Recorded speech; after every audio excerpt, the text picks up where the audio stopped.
Hello students, welcome to our YouTube channel. तो कैसे हो आप सब। तो आज हम लेके आए हैं क्लास 9th का एक और चैप्टर जो कि है हमारा ग्रेविटेशन। ये चैप्टर बहुत ज़्यादा इंटरेस्टिंग होने वाला है। 9th क्लास के अगर पॉइंट ऑफ व्यू से देखें और एग्जामिनेशन पॉइंट ऑफ व्यू से भी ये काफ़ी ज़्यादा होने वाला है इंपॉर्टेंट। ये चैप्टर जो है ये थ्योरेटिकली के साथ साथ न्यूमेरिकली चैप्टर भी है। तो चलिए टाइम वेस्ट ना करते हुए आज का हम अपना चैप्टर स्टार्ट करते हैं। चलिए स्टार्ट करते हैं अपना टॉपिक। तो हमारा चैप्टर है ग्रेविटेशन, है ना। तो ग्रेविटेशन में हमने बहुत सी चीजें ऐसी हैं जो हमने पढ़ी हुई है। देखिए, जैसे कि हमें पता है कि अगर हम किसी ऑब्जेक्ट को किसी हाइट से ड्रॉप करते हैं तो वो नीचे गिरने लग जाता है ना, नीचे की तरफ आता है जब तक कि वो ग्राउंड से टकरा नहीं जाता। वैसे ही सेम अगर किसी ऑब्जेक्ट को हम ऊपर की तरफ फेंकते हैं वर्टिकली तो वो ऊपर जाता है और एक मैक्सिमम हाइट के बाद वो वहां पे रुक जाता है, जिसके बाद वो वापस आने लग जाता है। ये सब तो हम जानते ही हैं। छोटे छोटे छोटे से जो कॉन्सेप्ट हैं कि अर्थ जो है वो सन के चारों तरफ रिवॉल्व कर रही है, ये अर्थ, ठीक है। प्लेनेट जो है, सारे प्लेनेट, नॉट अर्थ, सारे प्लेनेट जो है अर्थ सन के चारों तरफ रिवॉल्व कर रहे हैं। क्लियर। अर्थ के चारों तरफ मून रिवॉल्व कर रहा है।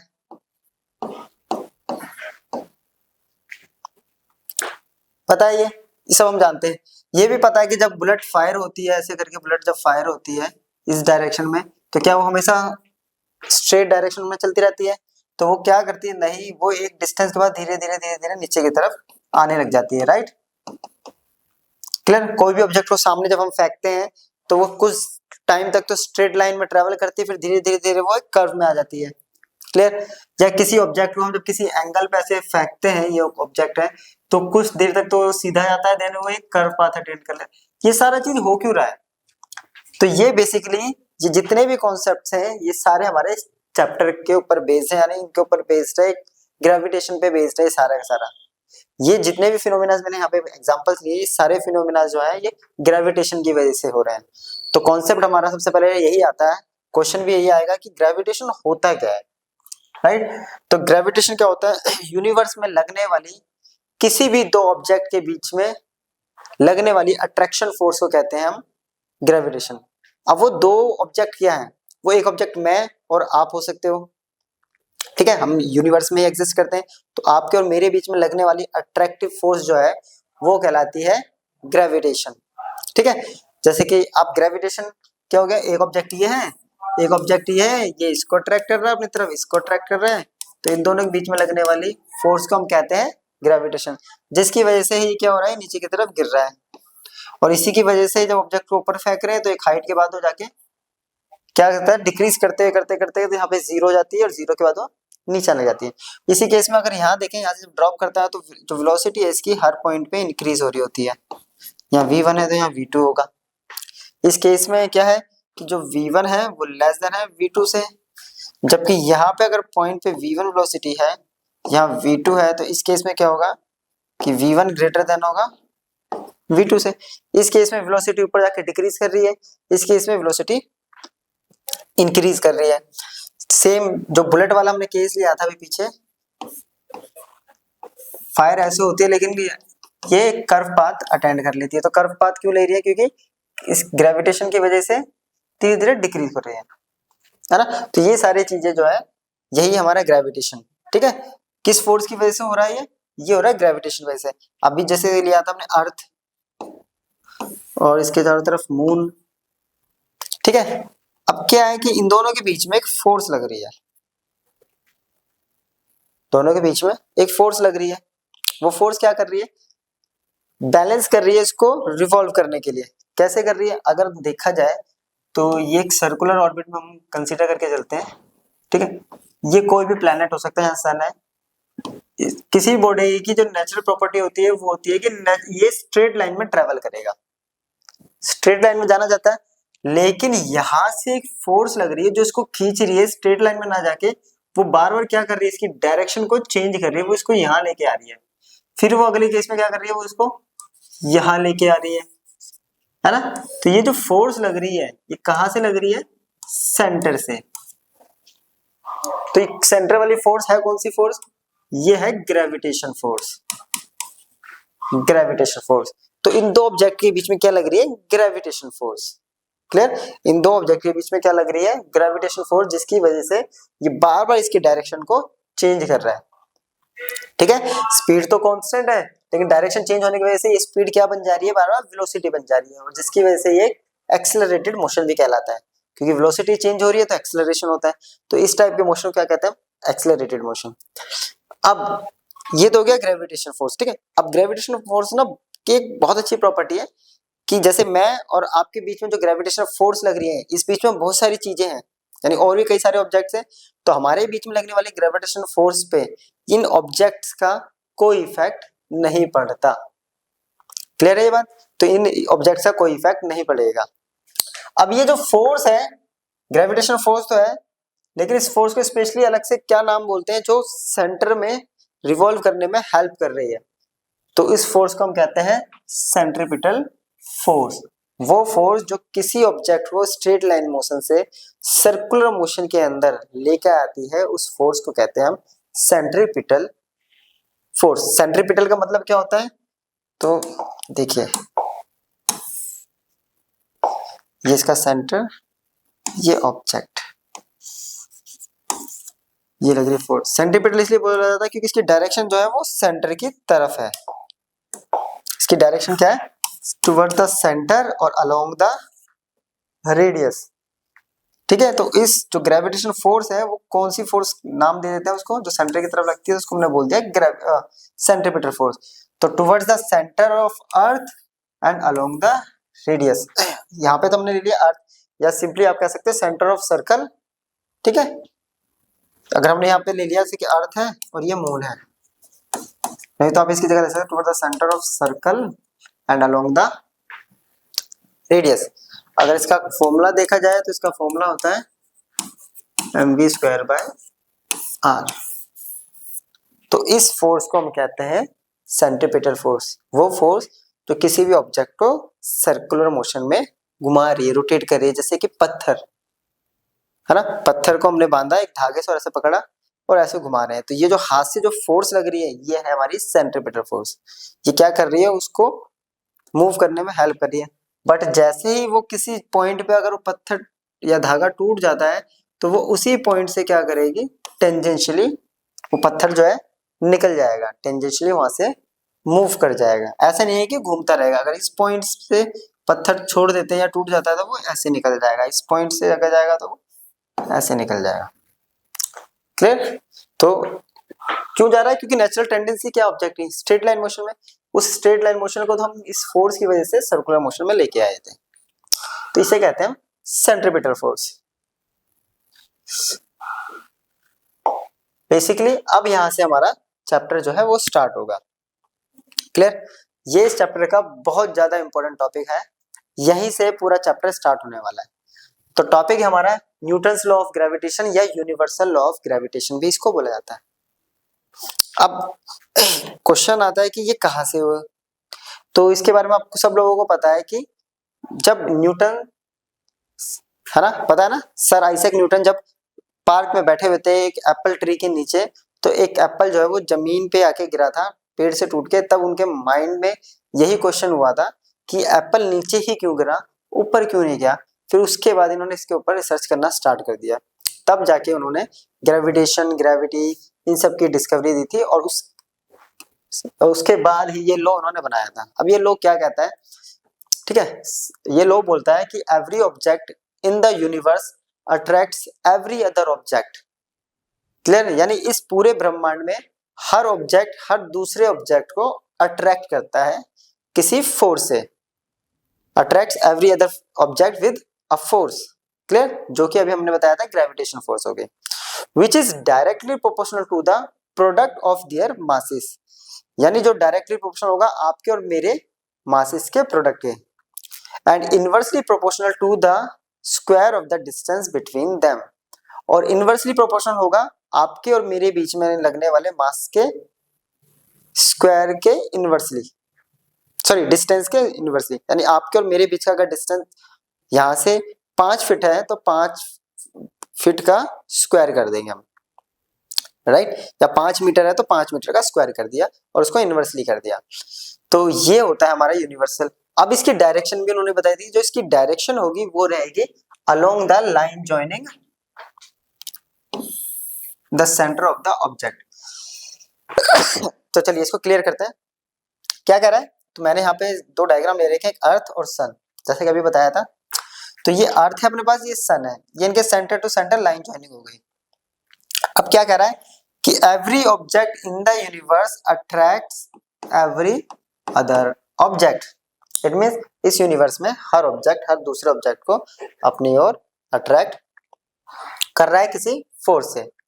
वो फोर्स क्या है, डायरेक्टली प्रोपोर्शनल होती है इनके मासेस के स्क्वायर के। तो इनका मास ले लेते हैं, इसका मास हम मान लेते हैं, ये तो दिख नहीं रहा कलर, इसका मास हो गया m1 और इसका मास हो गया m2, ठीक है।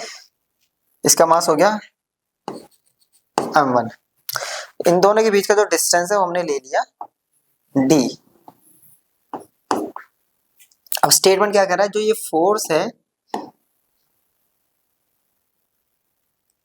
ये डायरेक्टली प्रोपोर्शनल है इनके मासेस के प्रोडक्ट के।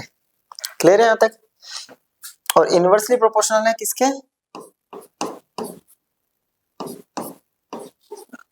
डिस्टेंस के स्क्वायर के। क्लियर। इसको अरेंज करेंगे तो F is directly proportional to the m1 m2 by d square. Sign of proportionality हटता है, जब भी प्रोपोर्शनलिटी साइन हटता है तो एक कांस्टेंट लगेगा, यहां जो कांस्टेंट लगेगा वो लगता है कैपिटल G। और ये बन गया अपना फॉर्मूला। अब अपने पास G क्या है, यह है यूनिवर्सल ग्रेविटेशनल कांस्टेंट, ठीक है। तो G क्या है यहाँ पे, where G is universal gravitational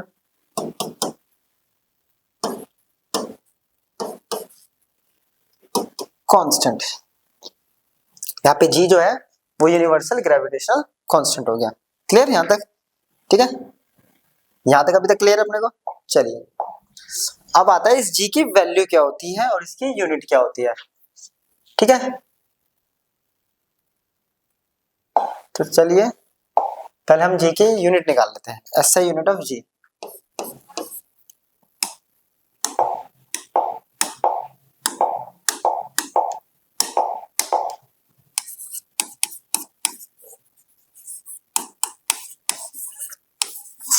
देखिए फॉर्मूला है अपने पास F equals to G m1 m2 by, G की यूनिट निकालनी है तो G को यहीं छोड़ देते हैं, F और D स्क्वायर मल्टीप्लाई हो गया और m1 m2 नीचे आके डिवाइड हो गया।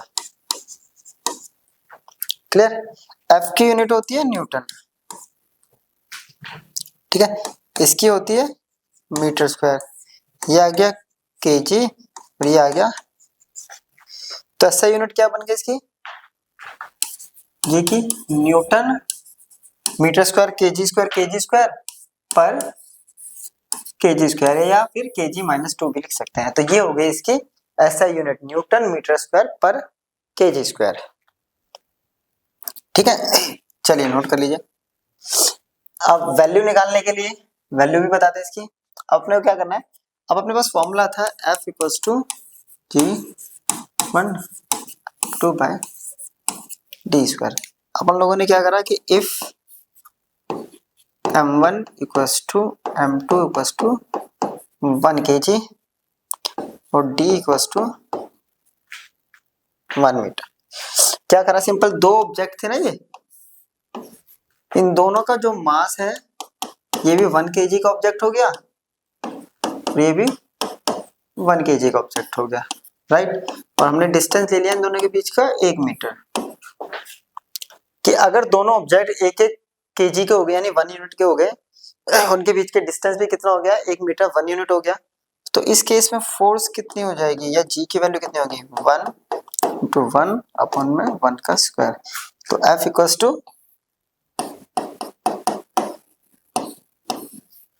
जी के बराबर। तो फोर्स किसके बराबर होगी?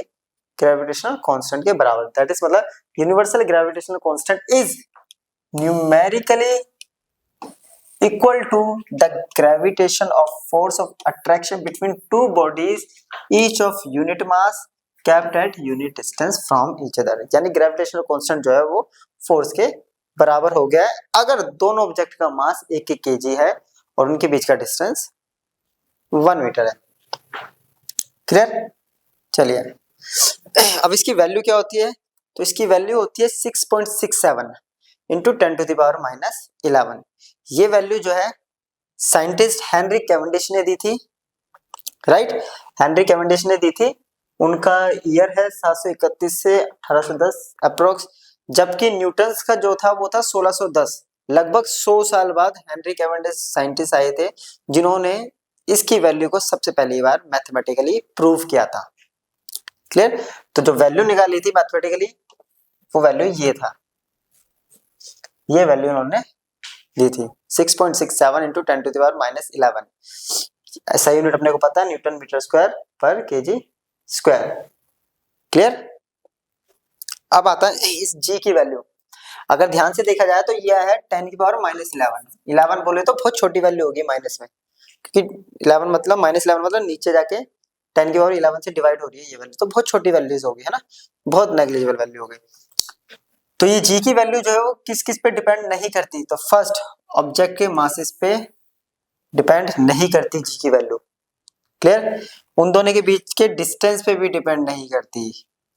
उन दोनों के बीच में मीडियम कैसा है, यानी ये जो ऑब्जेक्ट है इनके बीच में जो मीडियम क्या है, ये जो है ये मीडियम क्या है, एयर है या एक ऑब्जेक्ट के बीच में दूसरा ऑब्जेक्ट है या दीवार आ रखी है एक ऑब्जेक्ट के बीच में, तो उस पे डिपेंड नहीं करता। शेप साइज पे भी डिपेंड नहीं करता, सबके लिए सेम रहती है।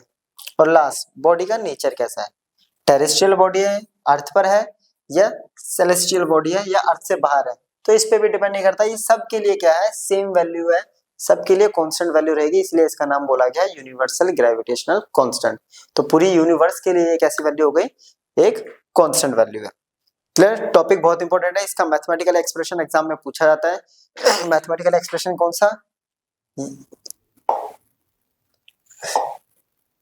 ये वाला, यहां से और ये जो वैल्यू आती है उसके बाद यहाँ तक जो फॉर्मूला बनाया था पीछे, और उसके बाद फिर जी की वैल्यू हमें जो बतानी होती है।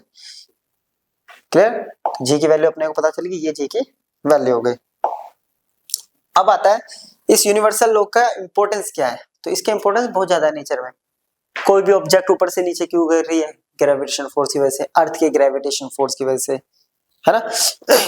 आपने सुना होगा कि उसमें ओशन में टाइड्स उठती है, लहरें उठती हैं, जनरली कहते हैं फुल मून डे पे।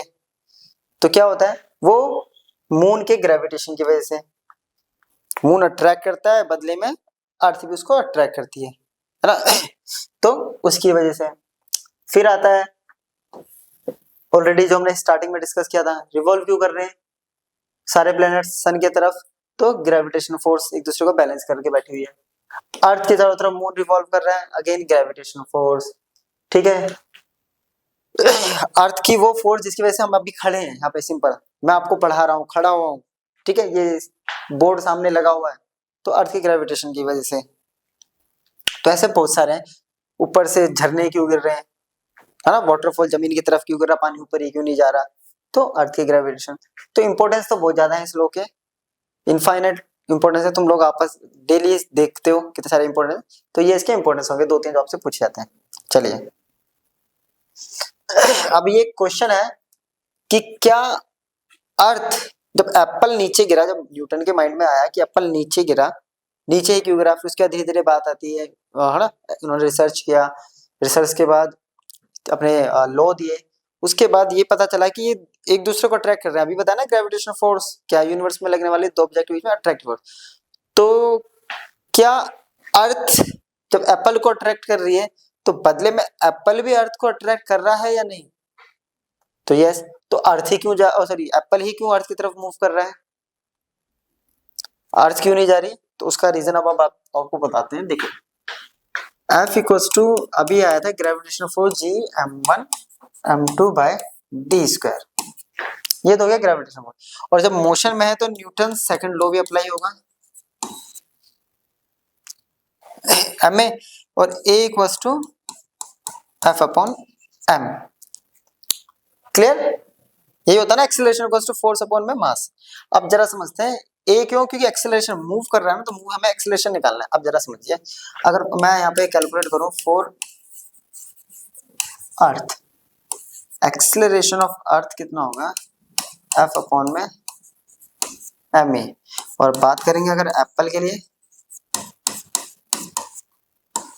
एप्पल के लिए फोर्स अपॉन में ये, ठीक है। अब जरा ध्यान से यहाँ पे देखना, एप्पल और अर्थ में किसका मास ज्यादा है? अर्थ का मास जो है वो much much much greater than है एप्पल का, क्योंकि अर्थ का जो मास होता है वो कितना होता है ना, वो होता है 10 टू द पावर 24, ये पावर में होता है 6 into 10 to the power 24 kg। 24 बहुत बड़ी वैल्यू हो गई है। तो अर्थ का जो मास है इससे बहुत ज्यादा बड़ा है एप्पल से। अब समझिए जिसका मास ज्यादा, क्योंकि एक्सीलरेशन फोर्स तो दोनों पे ग्रेविटेशन कांस्टेंट है, सेम लग रही है, तो जरा समझिए जिसका मास ज्यादा, तो एक्सीलरेशन और मास में इनवर्सली का रिलेशन आ रहा है, जिसका मास ज्यादा उसका एक्सीलरेशन। अब इसका ना, इसके कंपैरिजन में क्या है, इनफाइनाइटली लार्ज है, तो एक्सीलरेशन किसका ज्यादा होगा, अर्थ का या सॉरी एप्पल के लिए मेरे को ए लिखना था ना, एप्पल का या एप्पल का। अब यहां से देखिए, ये हो गया अर्थ का एक्सीलरेशन, ये हो गया एप्पल का, तो एक्सीलरेशन किसका ज्यादा होगा, इसका। तो क्या हो गया, अब मान लो इसका मास अगर इनफाइनाइटली लार्ज मास है तो ये कितना हो गया एक्सीलरेशन, जीरो, नेग्लिजिबल एक्सीलरेशन हो गया। और इसका एक्सीलरेशन क्या हो गया, बहुत ज्यादा। तो इसीलिए हमेशा छोटा ऑब्जेक्ट मूव करते हुए हमें दिखाई देता है, क्योंकि उसका जो एक्सीलरेशन होता है वो इनफाइनाइटली टाइम्स ज्यादा हो जाता है अर्थ के कंपैरिजन में, और अर्थ का हो जाता है इनफाइनाइटली स्मॉल, नेग्लिजिबल। इसलिए अर्थ मूव नहीं करती हुई दिखाई देती है, इसलिए हमें हमेशा जो लाइट ऑब्जेक्ट है वो अर्थ की तरफ मूव करता है। तो बेसिकली ये इसका आंसर है, ठीक है। ये मैंने आपको इसमें समझा दिया है मैथमेटिकली।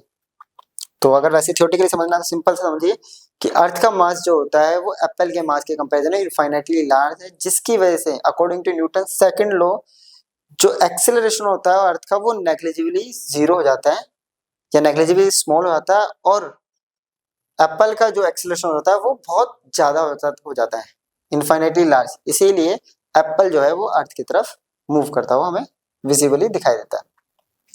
चलिए अब हम यहाँ पे हमारा ग्रेविटेशन यूनिवर्सल लॉ खत्म। अब हम इस पे कर लेते हैं कुछ न्यूमेरिकल्स, क्योंकि इस पे न्यूमेरिकल्स आते हैं इस चैप्टर से, ठीक है।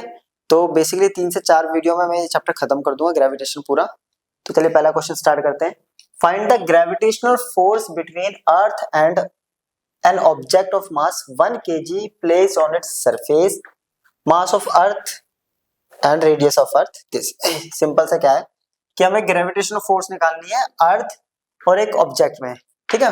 अर्थ का मास, तो इसको हम मान लेते हैं m1, 6 into 10 to the power 24 kg, ठीक है।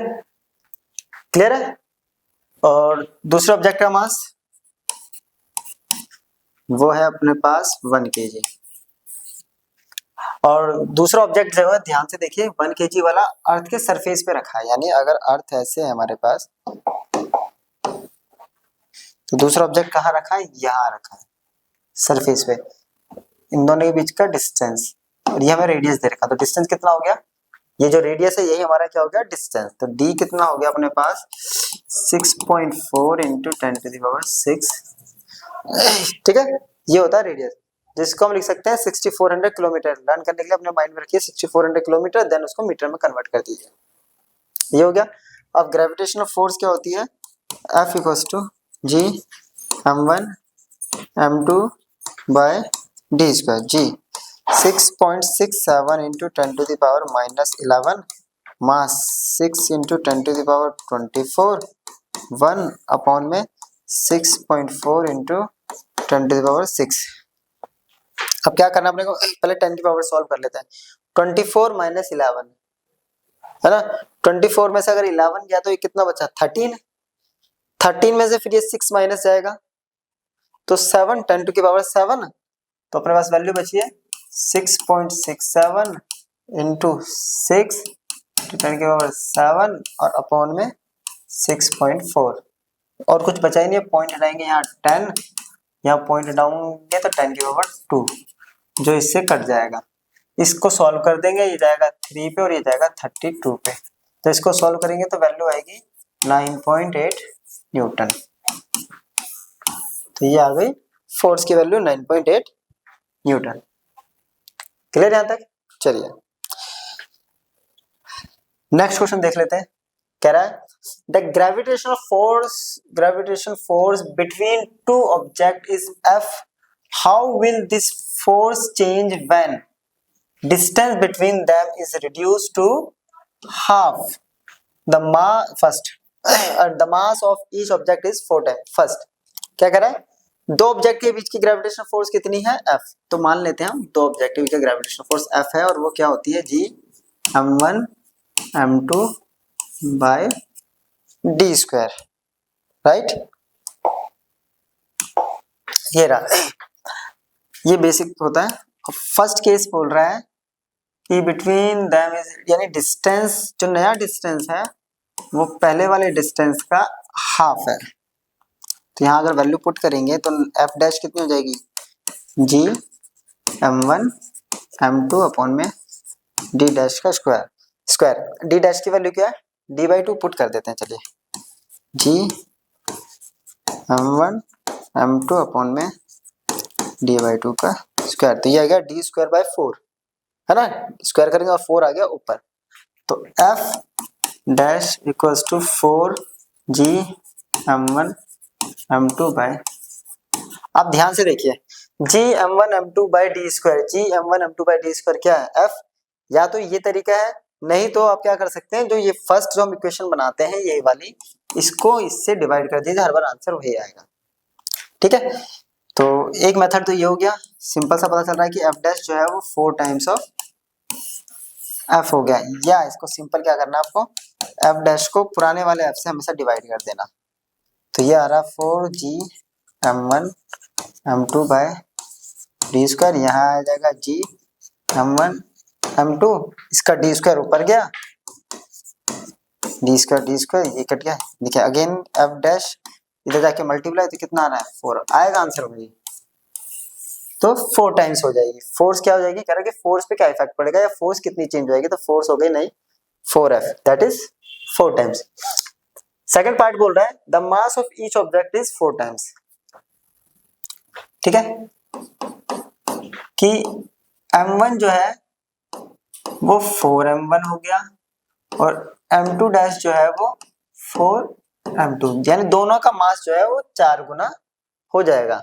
तो नई फोर्स कितनी हो जाएगी, F dash equals to G m1 dash m2 dash, और डिस्टेंस पे कोई फर्क नहीं पड़ रहा है। अब इनकी वैल्यू पुट करते हैं, m1 डैश बोले तो 4m1, ये आ गया 4m2 और अपॉन में 4 into 4 16 G m1 m2 by D square, right.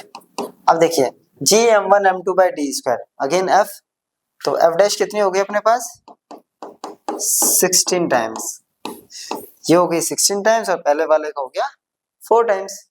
Clear, चलिए कर लीजिए next question.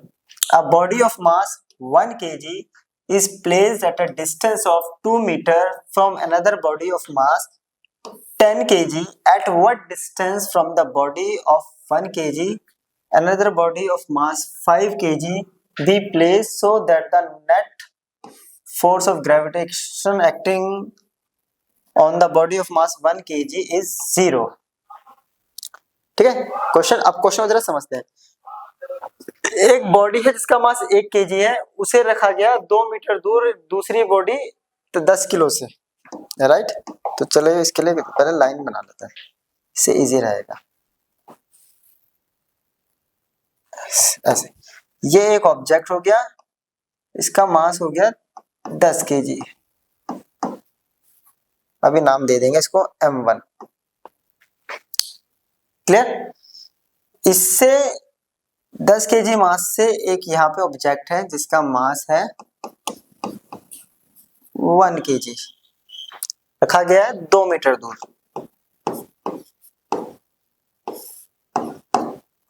Clear? At what distance from the body of 1 kg another body of mass 5 kg place so that, कह रहा है इससे कितनी दूरी पर, सेम क्वेश्चन है पर कह रहा है इससे अब यहाँ पे कितनी दूरी पे एक और ऑब्जेक्ट जिसका मास हम दे रखा है 5 kg रखे कि इस पे लगने वाली जो फोर्स होगी नेट इन दोनों बॉडी से वो 0 हो जाएगी।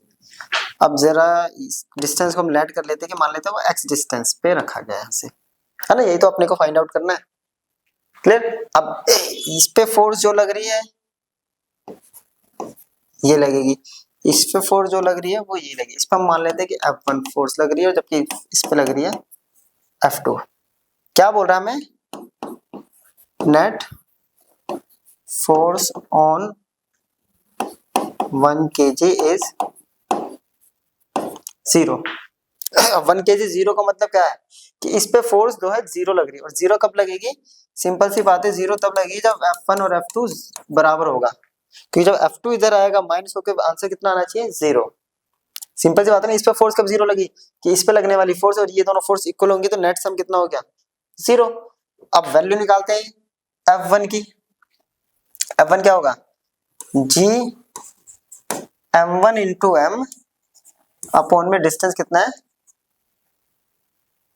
2 का स्क्वायर, राइट। इधर G M2 into M upon में x का स्क्वायर। तो यहां से अगर ध्यान से देखें तो ये गया G से, M गया M से। M1 की वैल्यू कितनी है?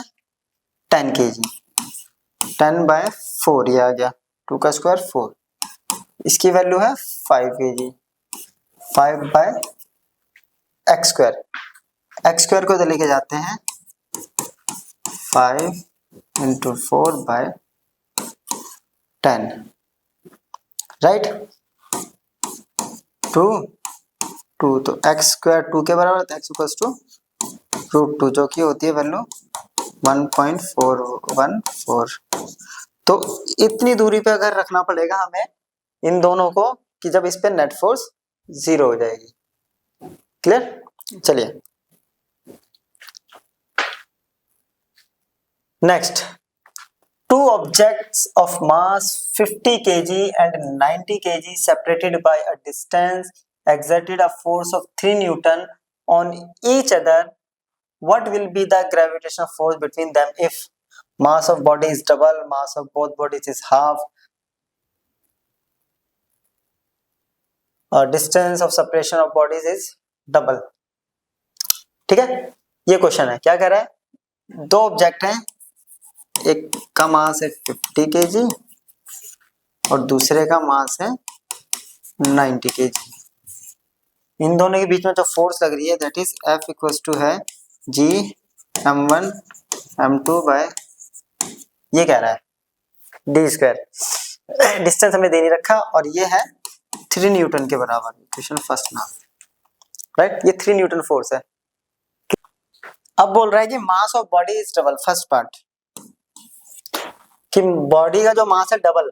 अब दोनों बॉडी का मास अगर हम डबल कर दें यानी M1 equals to M1 dash equals to 2 M1 और M2 dash equals to 2 M2, तो कह रहा है जी फोर्स कितनी हो जाएगी, है ना, ये कह रहा है ना सिंपल सा, फोर्स कितने टाइम्स यहाँ पे चेंज हो जाएगी। सिंपल सा है कि जो नया F डैश आएगा वो आएगा G M1 dash into M2 dash upon में D। M1 M2 की वैल्यू पुट कर देते हैं। चलिए, तो F डैश इक्वल्स टू आ रहा है G into 2 M1 into 2 M2 upon में D स्क्वायर। इसको कर देंगे 4 into G M1 M2 by अब G M one M two by D square, G M one M two by D square किसके बराबर होता है? 3 न्यूटन, राइट। तो ये आ गया 3 न्यूटन, जो कि एफ था, तो ये आ गया। तो नया जो फोर्स आएगा एफ डैश वो आ गया 12 न्यूटन। सेकंड पार्ट कि mass of both bodies is half, इन दोनों के बीच का मास जो है अगर आधा कर दें, है ना। तो सेकंड पार्ट यहां से स्टार्ट करते हैं कि नया m1 डैश ले लेते हैं, वो हो गया m1/2 और m2 डैश हो गया m2/2।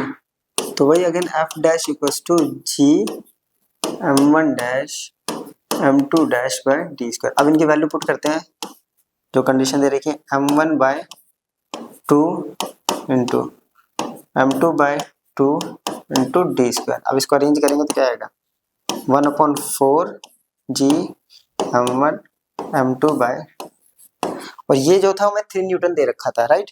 ये हो गया 1/4 इंटू 3, तो 3/4 डिवाइड करेंगे इसको 0 पॉइंट कितने पे जाएगा, ये 72825.75, या तो बोल सकते हैं 1/4 या 0.75 न्यूटन हो जाएगा। क्लियर। लास्ट पार्ट ये बोल रहा है कि distance of separation is double, अगर दोनों के बीच का जो डिस्टेंस है उसको डबल कर दें।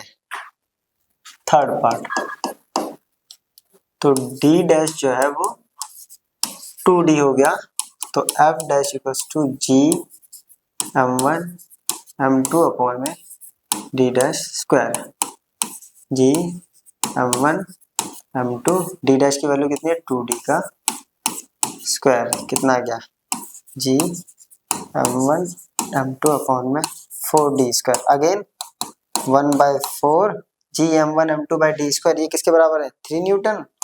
तो इसका आंसर भी आ गया 0.75। तो ये हो जाएंगे नई फोर्स अपने पास। क्लियर। चलिए नोट कर लीजिए इनको एक बार। Next question, how does the force of gravitation between two object change when the distance between them is reduced to half. क्या कह रहा है कि जो ग्रेविटेशनल फोर्स है, दो ऑब्जेक्ट हैं m1 m2 बाई डी, ये ओरिजिनल है ना। अगर हम डिस्टेंस को क्या कर दें,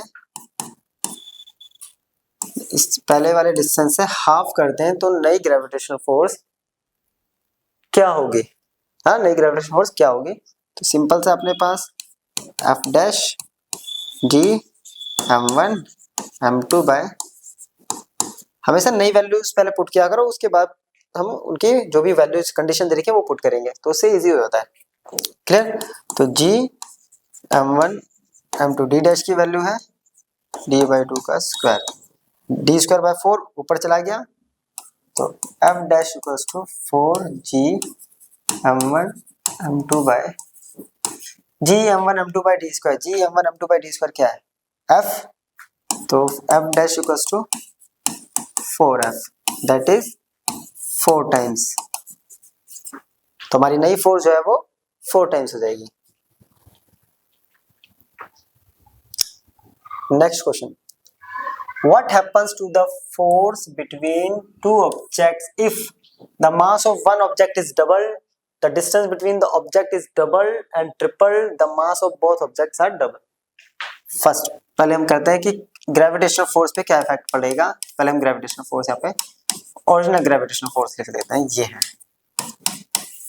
first condition, the mass of one object is double, किसी भी एक ऑब्जेक्ट का मास हम डबल कर देते हैं, हम m1 को मान लेते m1 डैश मान लेते हैं कि 2 टाइम्स है, m2 एज इट इज है, तो फोर्स ऑफ ग्रेविटेशन कितनी हो गई G m1 dash m2 as it is है और D square, G m1 dash कितना हो गया 2m1 m2 bye T square, 2 बाहर ले आते हैं, ये एफ डैश नई फोर्स आ गई, तो F dash equals to 2g m1 G m1 m2 by D square, G m1 m2 by D square किसके बराबर है f के, तो नई f डैश कितनी आ गई, तो ट्वाइस हो जाएगी, 2 टाइम्स हो जाएगी। अब कह रहा है second part, the distance between the object is doubled and tripled. इसके अंदर भी दो है कि डी डैश को अगर हम डबल कर देते हैं, फिर डी डैश को हम क्या कर देते हैं, ट्रिपल कर देते हैं, तो एफ डैश कितनी हो गई, G m1 m2 D dash का स्क्वायर। वैल्यूज पुट करेंगे, F dash equals to G m1 m2 upon में 2d का स्क्वायर, 2d का स्क्वायर बोले तो जी m1 m2 अपॉन में 4d square, G m1 m2 by D square F, तो ये आ गया 1/4 ऑफ एफ। क्लियर। अब क्या करें, ट्रिपल कर देते हैं, तो भाई D dash equals to 3d, तो ये डायरेक्ट हो जाएगा अपना। जैसे यहाँ पे 2d हुआ था तो 4 हो गया था, 3d होगा तो 9, स्क्वायर के टाइम चल रहा है ना, तो एफ डैश कितना हो गया अपने पास, सेम हम पुट करेंगे तो ये आ जाएगा 1/9 ऑफ एफ। अगला, the mass of both objects are double.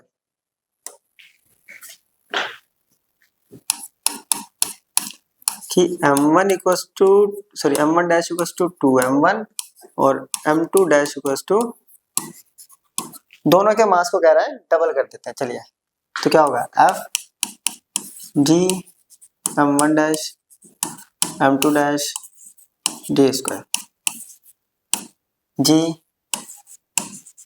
2m1 2m2 कितना आ गया, 4g m1 m2 by D square, और G m1 m2 by D square था f के बराबर, तो f डैश कितना आ गया, 4 टाइम्स ऑफ f। चलिए नोट कर लीजिए। तो ये था आज का हमारा इस चैप्टर का पहला लेक्चर, जो कि टोटली बेस्ड था हमारा ग्रेविटेशन पर। यह हमारा पूरा ग्रेविटेशन कंप्लीट हो गया है। इससे आगे हम जो नए टॉपिक्स हैं वो स्टार्ट करेंगे, जो कि हमारा ग्रेविटी से स्टार्ट होगा। तो मिलते हैं नेक्स्ट वीडियो में, तब तक के लिए गुड बाय।